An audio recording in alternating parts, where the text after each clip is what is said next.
ముఖ్యంగా మా దామరచర్ల మండలంలో నాగార్జున సాగర్ తేలండి సార్. కాలువల్లో సగం వరకే నీళ్లు వస్తున్నాయి. 4 లిఫ్ట్ ఇరిగేషన్ తీసుకొచ్చి కృష్ణానది నుంచి, మూసీనది నుంచి కేశాపురం, దామరచర్ల బొత్తలపాలెం స్కీమ్, మళ్ళా కొండపోల్ స్కీము, మళ్ళా వాచ్యాతండ స్కీము, మళ్ళా ఒకటి కొనుగోలు గడి స్కీమ్ 4 స్కీములు సార్. ఈ 4 నీళ్లపాలెంది. ఈ 4 స్కీములు కనుక మాకు చేస్తే 30,000 ఎకరాలు మాకు సస్యశ్యామలంగా మేము నాగార్జున కాలువలు పని లేకుండా మొత్తం నాగార్జున సాగర్ లో పడి ఆ నాగార్జున సాగర్ కాలువల్లో పార్టీ మాకు తప్పనిసరిగా నేను ఆ 4 స్కీములు మీరు ఇస్తేనే ఇక్కడి నుంచి మేము ఓడిస్తాం.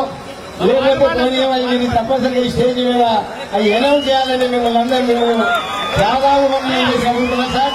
ఈరోజు ఎమ్మెల్యే గారు కొన్ని విషయాలు అడిగినారు. మా టేలెంట్స్ లో వజీరాబాద్ గాని మురిమాణిక్యం మేజర్ లో చివరిన ఆయకట్టుకు నీళ్లు రావట్లేదు. ఒక 4 లిఫ్ట్ ఇరిగేషన్ స్కీములు మంజూరు చేయమని అడిగినారు. వారు ఇవాళ మీ ముందు అడిగింది కానీ వాస్తవానికి గత 2 సంవత్సరాలుగా ఒక 50 సార్లన్నా నన్ను దాని గురించి అడిగారు. వారు దాన్ని ఇప్పటికే సర్వేకు డిపిఆర్కు ఆదేశించడం, డిపిఆర్ తయారు కాగానే గౌరవ ముఖ్యమంత్రి గారి దగ్గర తీసుకువెళ్లి ఈ నియోజకవర్గంలో మరో 30,000 ఎకరాలకు నీళ్లు వచ్చే విధంగా లిఫ్ట్ మంజూరు చేస్తామని చెప్పి కూడా మనం చేస్తా ఉన్నాం. ఇక్కడ టైలెంట్ అనే మాట మళ్ళీ వినపడకుండా చేసే విధంగా గౌరవ ముఖ్యమంత్రి గారు ప్రణాళికలు రూపొందించడం జరిగింది. అందులో భాగంగానే ఇప్పుడే భాస్కర్ రావు గారు చెప్పినారు 3 లిఫ్టులు ఉన్నాయి, వాటి మంజూరు కూడా ప్రయత్నం చేయాలని చెప్పినారు.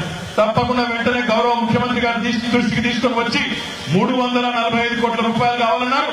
వాటిని కూడా మంజూరు చేయించే బాధ్యత కూడా ఈ ప్రభుత్వమే చేస్తుందని చెప్పి కూడా మీకు సందర్భంగా నేను మీకు విజ్ఞప్తి చేస్తా ఉన్నాను. మా మిర్యాలగూడ ఎమ్మెల్యే, హుజూర్ నగర్ నాయకులు, మంత్రి గారు నాతో రోజు పోరాటం. కేశవాపూర్ కొండపోలు ఎత్తిపోతల పథకం కావాలి, బొత్తలవాగు ఆడపల్లి ఎత్తిపోతల పథకం కావాలి, దున్నపోతల గండి కావాలి, బాలినేపల్లి చాంప్లా తాండా ఎత్తిపోతల పథకం కావాలి. ఇవన్నీ కూడా గ్యారంటీగా చేసుకుందాం. డెఫినెట్ గా మళ్ళీ మనమే గెలుస్తామని అనుమానం లేదు. వీటన్నిటి కూడా చేయించే బాధ్యత నాది అని చెప్పి నేను మనవి చేస్తా ఉన్నా.